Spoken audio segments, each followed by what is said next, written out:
اس چلتے ہوئے نظام کو، کیونکہ ان کا ٹینیور بھی باقی تھا ناظمین کا، تو ہم ڈسٹرب کرنا نہیں چاہ رہے تھے اور ہم انتظار کر رہے تھے کہ وہ اپنا ٹینیور پورا کر لیں، کیونکہ کسی بھی غیر جمہوری طریقے سے ہم نہیں چاہ رہے تھے کہ ناظمین کو ہٹایا جائے.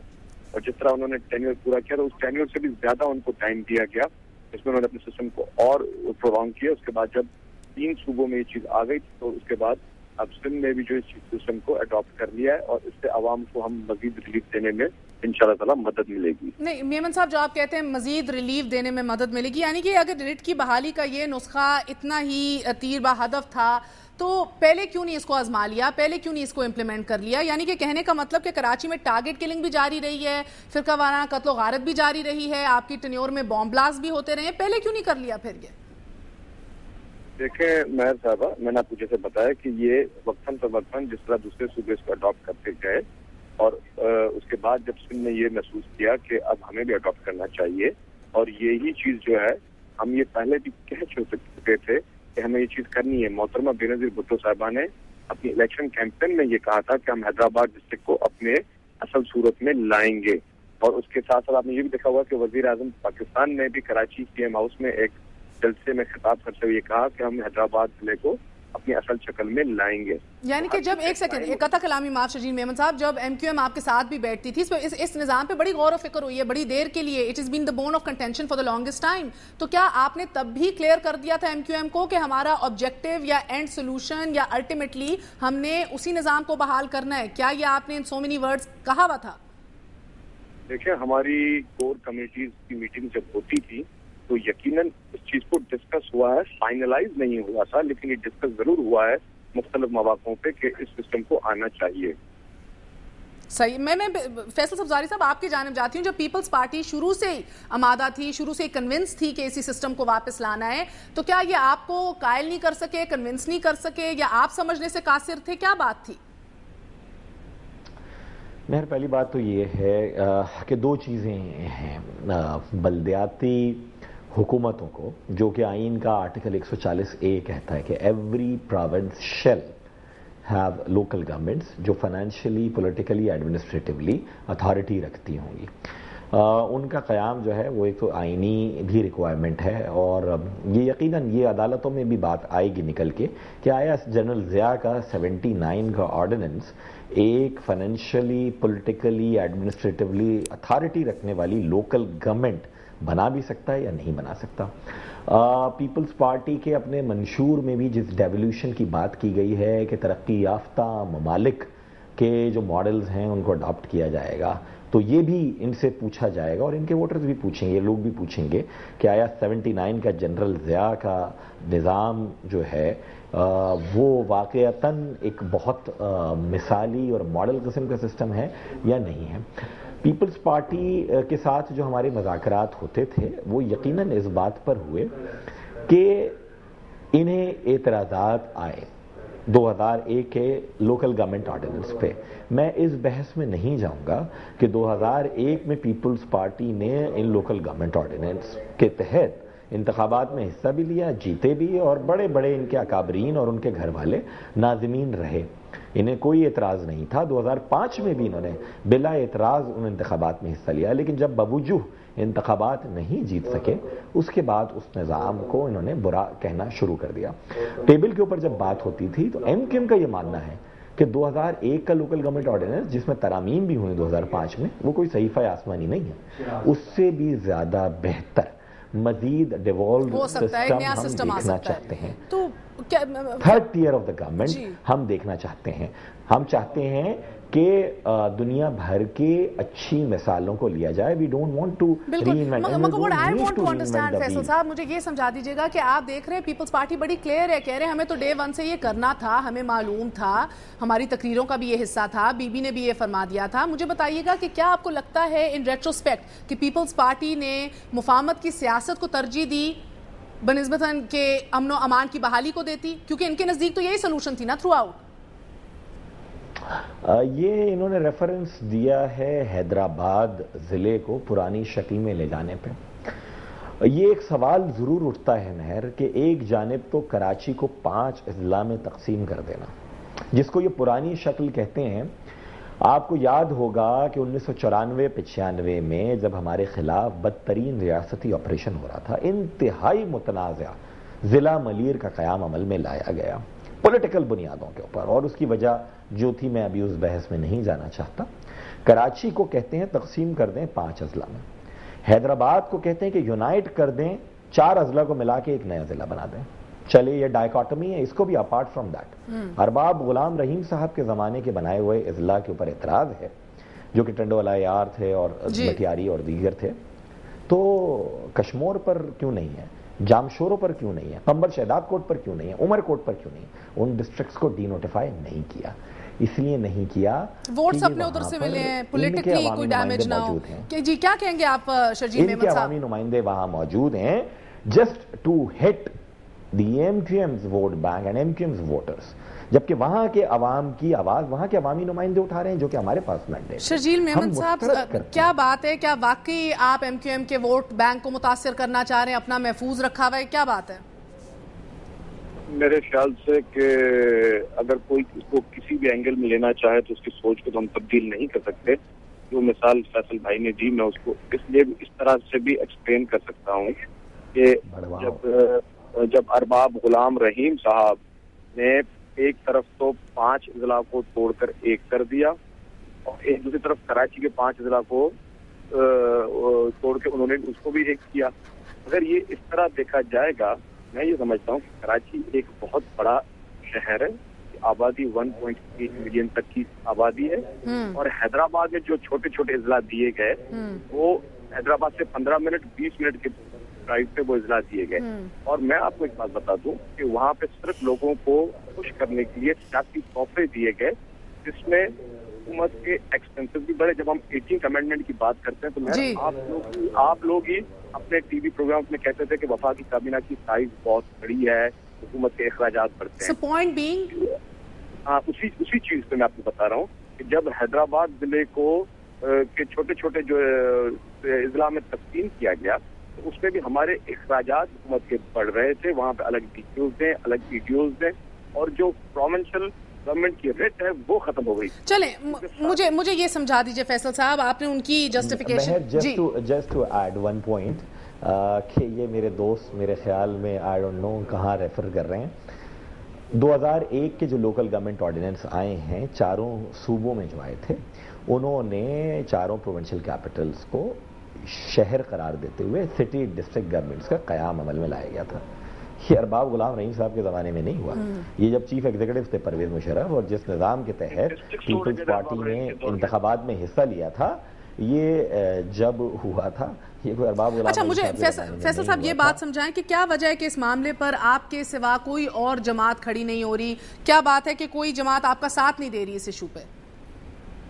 ڈائنامکس دیکھیے اس سسٹم کے تحت جو پاکستان کی پالیٹکس میں آئی ہے، ڈائنامکس یہ ہیں مہر کے کونسلز تھے نچلی سطح پر، یونین کاؤنسلز، اور اس میں پہلے 21 کا ہاؤس تھا، پھر 13 کا ہاؤس تھا، جس میں مزدور کی بھی نشست، خواتین کی بھی نشست۔ پاکستان مطلب میں تو کم از کم اس کو فیوڈوکریسی مانتا ہوں کہ جہاں اکثریت دیہی آبادی سے تعلق رکھتی ہے، اور جہاں غریب دیہات سے تعلق رکھنے والا بیچارہ جس کو اناج بھی گن کر دیتا ہو جاگیردار، وہ اکارڈنگ ٹو اس کی ول اور وش تو نہیں ہوتی، تو وہاں پر تو کس حساب سے لوگوں کو ہکایا جاتا ہے۔ یہ سسٹم تو انہیں اچھا نہیں لگتا نا، جنہوں نے زندگی بھر اپنے ووٹر کو اپنی رعایا سمجھا ہو اور زمین پر بٹھایا ہو، کبھی ساتھ نہیں بیٹھے ہوں۔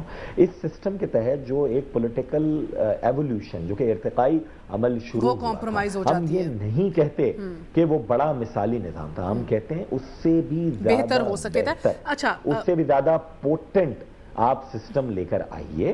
کراچی میں ایک وزیر بیٹھا ہے، اس کو کیا پتا کہ کشمور میں یا جیکب آباد میں یا شکارپور کے ایک دور افتادہ دیہات میں گوٹ میں لوگوں کا کیا مسئلہ ہے۔ Let the local representative resolve issues instead of کہ پرانے سسٹم میں، اب یہ پرانے سسٹم کو کیوں لے جانا چاہتے ہیں میں آپ کو بتاؤں، اس لیے لے جانا چاہتے ہیں کہ وہ بڑا ٹوتھلیس قسم کا سسٹم ہے جس کے پاس ٹیکسز لیوی کرنے کے کوئی بہت زیادہ اختیارات نہیں تھے، جہاں ہم نے تو کہا تھا کہ لوکل گورنمنٹ کو پولیسنگ اور ریونیو کے بھی آپ اختیار دیجئے اور ان کو آپ ذمہ دار ٹھہرائیے، ان کو رسپانسبل ٹھہرائیے، انہیں ذمہ داری دیجئے اور رسپانسبل ٹھہرائیے، یا پرانے نظام میں مجسٹریٹ ڈال دینا. بالکل جسٹ الاؤ می مہر کہ 1 جولائی کو صوبائی خود مختاری کا دن منایا گیا. صوبائی خود مختاری کس لیے؟ کہتے تھے کہ وفاق نے اختیار لے رکھا ہے، صوبوں کیوں نہیں دیا.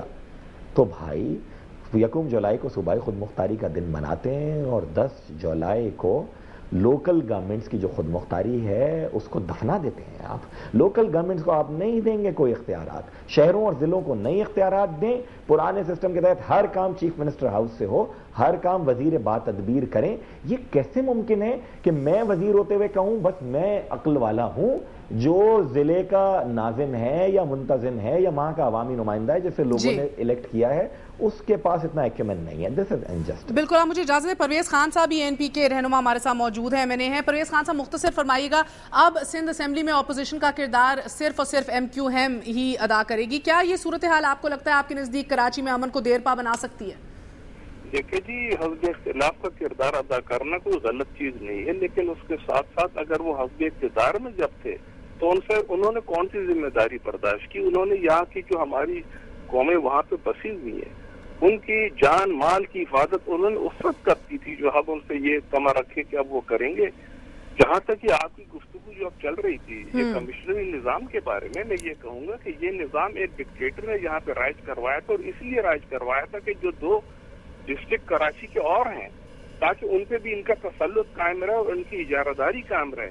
ایک طرف تو حیدرآباد میں آپ ڈسٹرکٹ بنا رہے ہیں اور دوسری طرف آپ ڈسٹرکٹ ختم کر رہے ہیں. یہ کتنی کنٹراڈکٹری کلیم ہے جو یہاں پہ انہوں نے اس سے عمل درآمد ایک ڈکٹیٹر نے کرایا ہے، اور ایک ایسی پارٹی جس کا وجود ہی ڈکٹیٹر کی بنیاد پہ یہاں پہ آیا ہے، وہ ایسی پارٹی جو کراچی میں انہوں نے تمام کی جینا بوجھل کر دیا ہے.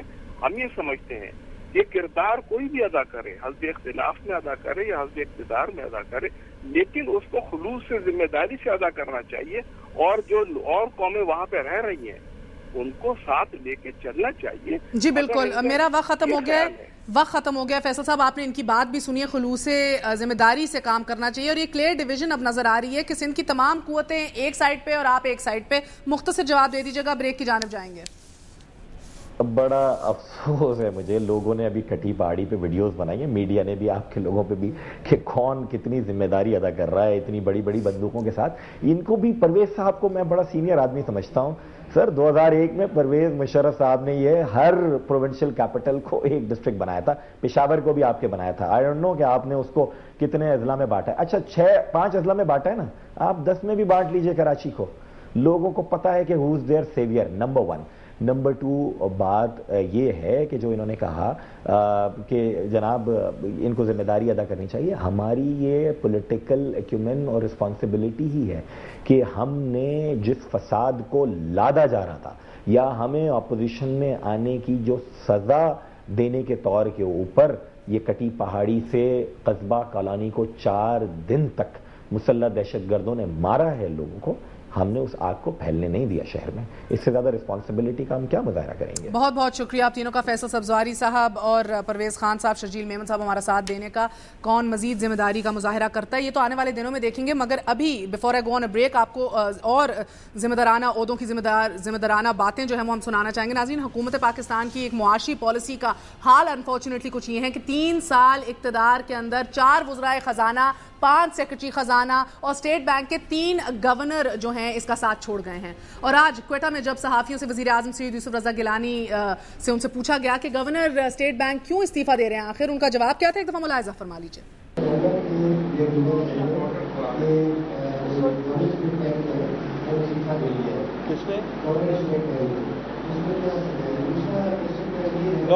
دوسری طرف ملک کے چیف سیکیورٹی آفیسر جو ہیں جناب رحمان ملک صاحب، بلوچستان اور کراچی میں پائی جانے والی بد امنی کے بارے میں کیا کیا انکشاف انگیزیاں کر رہے تھے، یہ بھی ایک دفعہ ملاحظہ فرما لیجیے.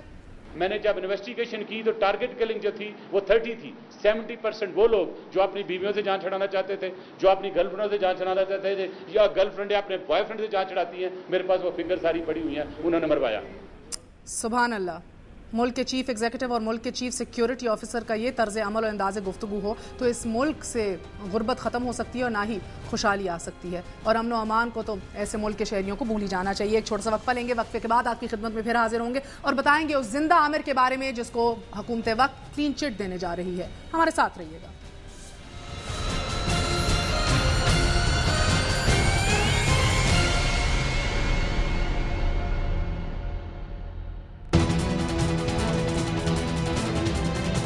یہ بک بھی وہ ہے جو روزانہ ہماری گیس پائپ لائن کو والے تھے, ایسے کے ساتھ نہیں کیا جو ہونا چاہیے.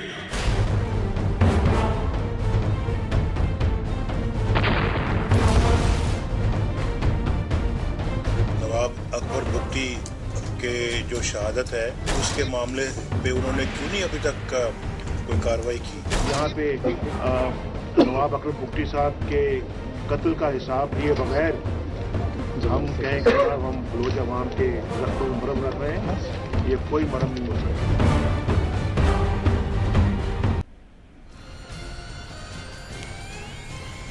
Welcome once again to Crossfire. ناظرین, 18 اگست 2008 کو جس وقت جنرل پرویز مشرف نے مواخذے کے ڈر میں صدر پاکستان کے عہدے سے استعفیٰ دیا, اسی رات پیپلز پارٹی, ANP اور مسلم لیگ نون کی اعلیٰ قیادت بلاول ہاؤس میں جمع تھی. اب اس اجلاس کا مقصد یہ تھا کہ اعلان بوربن کو آگے کس طرح بڑھایا جائے, کیونکہ اس معاہدے کے مطابق اگلے 24 گھنٹوں میں ججوں کو بحال کیا جانا تھا. نواز شریف صاحب نے جناب آصف علی زرداری سے یہ سوال کیا کہ ججوں کی بحالی کا انتظامی حکم وزیر اعظم کب جاری کریں گے, اور زرداری صاحب نے جواب دیا, میاں صاحب ابھی 1-2 مسائل ہیں جنہیں ہم نے حل کرنا ہے.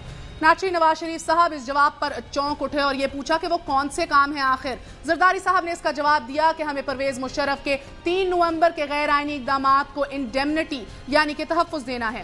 نواز شریف یہ جواب سن کر ہی بھڑک اٹھے. ان کا سوال تھا کہ یہ ہو کیسے سکتا ہے. اس پر اسفندیار ولی خان نے کہا کہ ہم نے برطانیہ اور یورپ کے علاوہ مقامی ذمہ داروں کو پرویز مشرف کے تحفظ کی ضمانت دے رکھی ہے.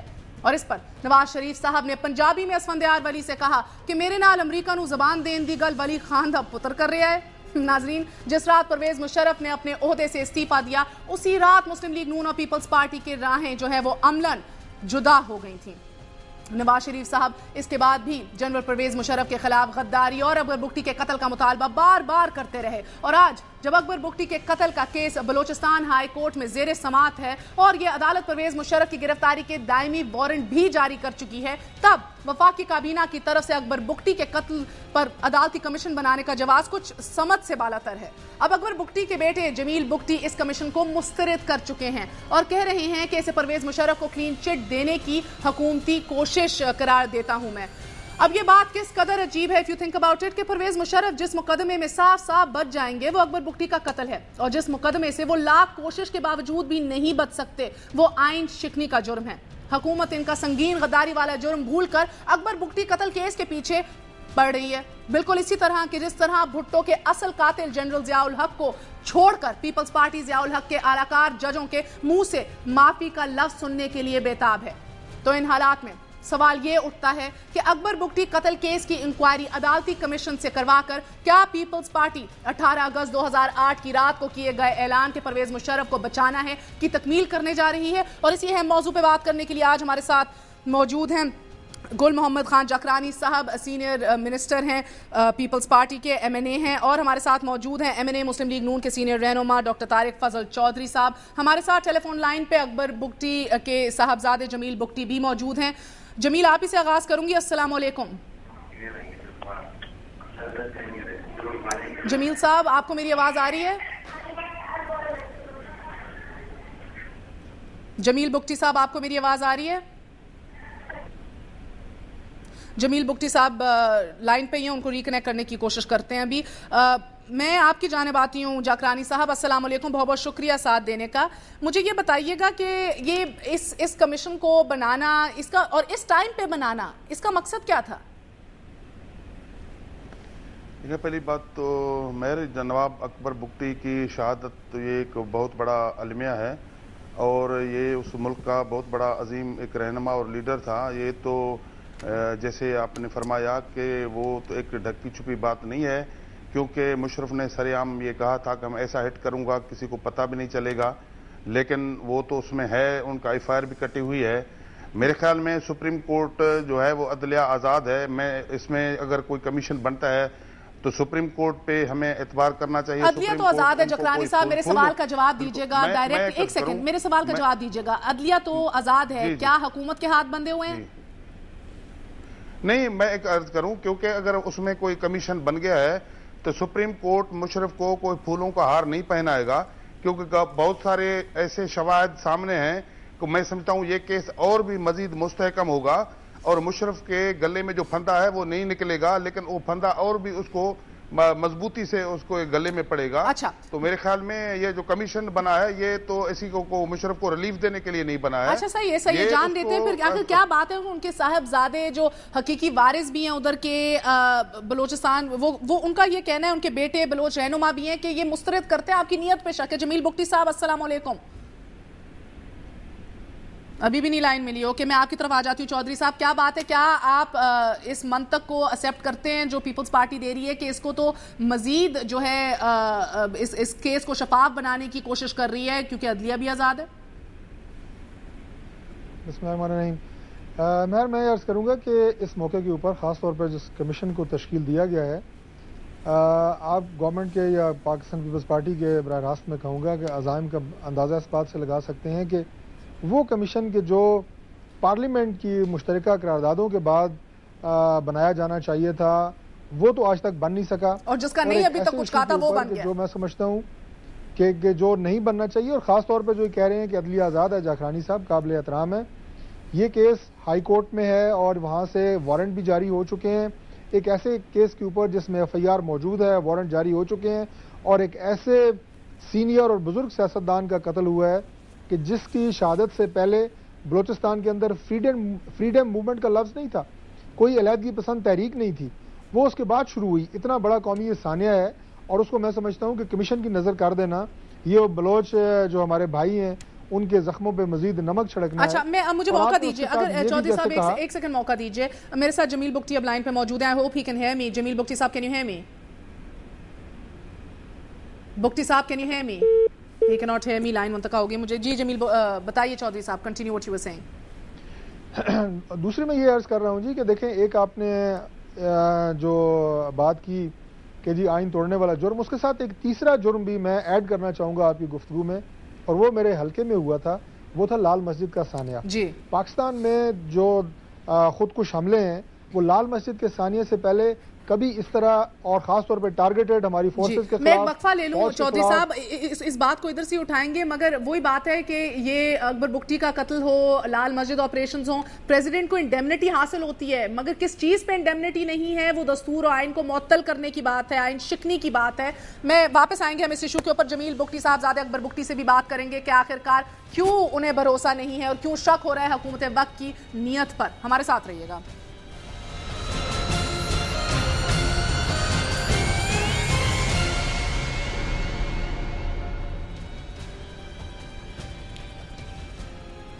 واپس آنے کا شکریہ. آج بلوچستان میں کابینہ کا پہلا اجلاس ہوا, اور اس کے ساتھ ساتھ ایک ایسا اعلان بھی کر دیا گیا کہ جس پہ شک اٹھنا شروع ہو گئے. اکبر بگٹی کے قتل کیس کے حوالے سے سپریم کورٹ کے جج کی سربراہی میں ایک کمیشن تشکیل دے دیا گیا ہے. میں آپ کی جانب آتی ہوں. ہمارے ساتھ اب ٹیلی فون لائن پہ موجود ہیں اکبر بگٹی کے صاحبزادے جمیل بگٹی صاحب. جمیل صاحب السلام علیکم. وعلیکم السلام. فرما دیجیے گا کہ آپ نے اس کمیشن کو کیوں رد کیا ہے؟ دیکھیے جی, پاکستان میں ایک پریزیڈنٹ ہے جو commission are only made to hide the fact. آج تک کسی کمیشن نے حقیقت کو پبلک کے سامنے نہیں لایا, ہمیشہ اس کو دبا دیا یا اس کے اوپر پردہ رکھا ہے. تو that is one reason I have no confidence in any commissions in Pakistan. دوسری بات یہ ہے کہ ایک ایف آئی آر درج ہو گئی ہے, وہ بھی 3 سال کے بعد, اور وہ اس ایف آئی آر کو اب 2 سال ہو گئے ہیں درج ہوئے. سرکار کو اگر اتنی, میرے والد کے آج جس طرح سے انہوں نے اعلان کیا کہ جی نواب بگٹی کے قاتلوں کو ان کے قتل کی تفصیل کریں گے, تو سب تفتیش شروع ہوئے 2 سال ہو گئے ہیں. ہائی کورٹ کے ججز صاحبان آن ریکارڈ ہیں, وہ ہر ہیئرنگ میں جو ایڈوکیٹ جنرل ہیں اور ان کے جو دوسرے ہیں اٹارنی جنرل کے ڈپٹی اٹارنی جنرل ہیں, ان کو یہی جھاڑ پڑ رہی ہے کہ آپ لوگ مخلص نہیں ہیں, آپ لوگ انٹرسٹڈ نہیں ہیں اس کیس کو چلانے میں, اس میں تفتیش کرنے میں. آج ابھی جب انہوں نے ایک 27 تاریخ دی ہے جس میں انہوں نے حکم جاری کیا گیا ہے کہ جی آپ جو ملزمان ہیں جن کو میں نے نامنیٹ کیا ایف آئی آر میں 6, ان کے وارنٹ اور ان کے چالان پیش کیے جائے اور ان کے وارنٹس آف اریسٹ. ان میں سے ایک جنرل ریٹائرڈ پرویز مشرف بھی ہیں. پرویز مشرف ہیں, شوکت عزیز ہیں, اویس غنی صاحب ہیں, جو شیرپاؤ ہیں, جام یوسف ہیں, اور ہوم منسٹر حسین بلوچستان کے تھے شیروانی. یہ 6 میں نے نامنیٹ کیے. تو وہ ان میں سے 4 تو پاکستان میں ہیں, 2 ملک سے باہر ہیں. انہوں نے اس ٹائم ہمیں کہا تھا کہ جی جب before the F I R was launched, یہ حکومت سے ہر وقت یہ اعلان کیا جاتا تھا کہ جی کوئی ایف آئی آر درج کرے تو ہم یہ کر دیں گے, ہم پرویز مشرف کو اور یا اکبر بگٹی کے قاتلوں کو کٹہرے میں لائیں گے. جب سے ایف آئی آر درج ہوئی ہے یہ انہوں نے کوئی ایک ڈیلے کا انہوں نے کوئی تفتیش. اچھا, اس سے پہلے کہ میں ان سے بات کروں, ہمارے ساتھ موجود ہیں حکومت کے نمائندے.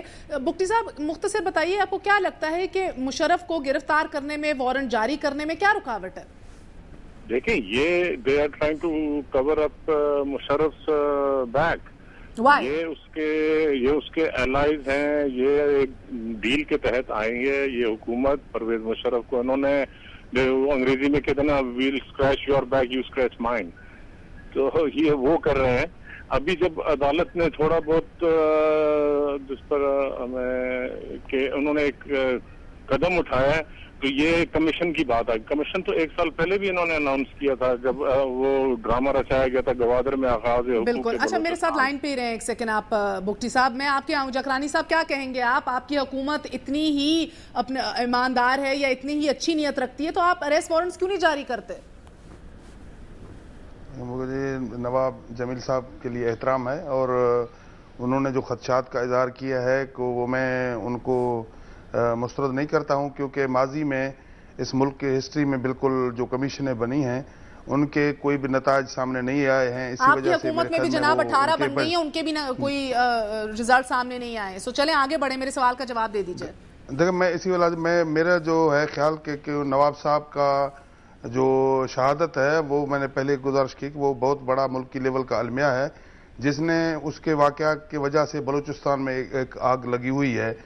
تو اس میں آج جو کیبنٹ نے فیصلہ کیا ہے کہ اسی حوالے سے کہ نواب صاحب کی جو انویسٹیگیشن ہے وہ کسی سطحی لیول سے اوپر جو ہمارے ملک کا بڑے ادارہ جو سپریم کورٹ ہے اس سے کروایا جائے. اور میرا خیال ہے ضرورت کیا ہے جناب, ضرورت کیا ہے سپریم کورٹ کے پاس کم کام ہے کرنے کو, کم کیسز ہیں پینڈنگ, سو موٹو نوٹسز کم لیتی ہے جناب. آپ کیا بات کر رہے ہیں, آپ ایف آئی آر درج ہو گئی ہے 3 سال بعد, آپ اریسٹ وارنٹ کیوں نہیں جاری کرتے؟ میں نے پہلے گزارا, سپریم کورٹ کسی بھی صورت میں نواب صاحب کے قاتلوں کو معاف نہیں کرے گا, کیونکہ نواب صاحب کے ایسے ایویڈنس ہیں جو کورٹ ڈھکے چھپے نہیں. ہمارا کوئی مشرف سے کوئی بھی ہمارا ہمدردی نہیں ہے. مشرف کو ہم کوئی نہیں ہے. اگر ہمارا ہمدردی ہوتا تو وہ پریزیڈنٹ کے کرسی پہ بیٹھا ہوا تھا, اگر اس کو نکالا ہے تو آصفی زرداری اور پیپلز پارٹی نے اس کا گھیرا تنگ کیا ہے. اور ابھی بھی میں پر امید ہوں کہ مشرف ضرور پکڑ میں آئے گا اور وہ ادھر آئے گا, اس کو عدالتی اسے فیس کرنا پڑے گا. کہ جنرل مشرف کے ساتھ ان کو ہمدردی ہے یا نہیں, اس کا اندازہ آپ اس بات سے لگا سکتے ہیں کہ جنرل مشرف کے استعفے کے بعد ایک طرف ہمارا مطالبہ تھا کہ ان کا ٹرائل ہونا چاہیے, ان کے خلاف جو ہے وہ آرٹیکل 6 کے تحت مقدمہ درج ہونا چاہیے. پیپلز پارٹی کی حکومت ان کو گارڈ آف آنر دے کے یہاں سے رخصت کر رہی تھی. تو یہ ہمدردی نہیں ہے تو اور کیا ہے. اور میں سمجھتا ہوں کہ یہ صرف بلوچ جو بھی بھائیوں کی بات ہو رہی ہے ان کی نہیں, بلکہ پوری قوم کے زخموں پہ نمک چھڑکنا ہے. اور جو میں نے ابھی لال مسجد کے واقعے کا ذکر کیا, میں حکومت سے باقاعدہ مطالبہ کرتا ہوں کہ اس واقعے کے اوپر کہ جس میں معصوم بچوں کی جانیں گئی ہیں اور جامعہ حفصہ کے ملبے سے ننھی منی انگلیاں کٹی ہوئی, چھوٹے چھوٹے بال, چھوٹے چھوٹے ہاتھ اور بازو وہاں سے بعد میں بھی برآمد ہوتے رہے ہیں, تو اس کے اوپر بھی آپ ایک کمیشن بنائیں. اگر آپ اتنے ہی مخلص ہیں اس پہ بھی بنائیں. لیکن یہ اگر آپ گونگلوں سے مٹی جھاڑنے والی بات نہ کریں. انتہائی حساس معاملات ہیں. جو فیڈریشن ملک کی ہوتی ہے وہ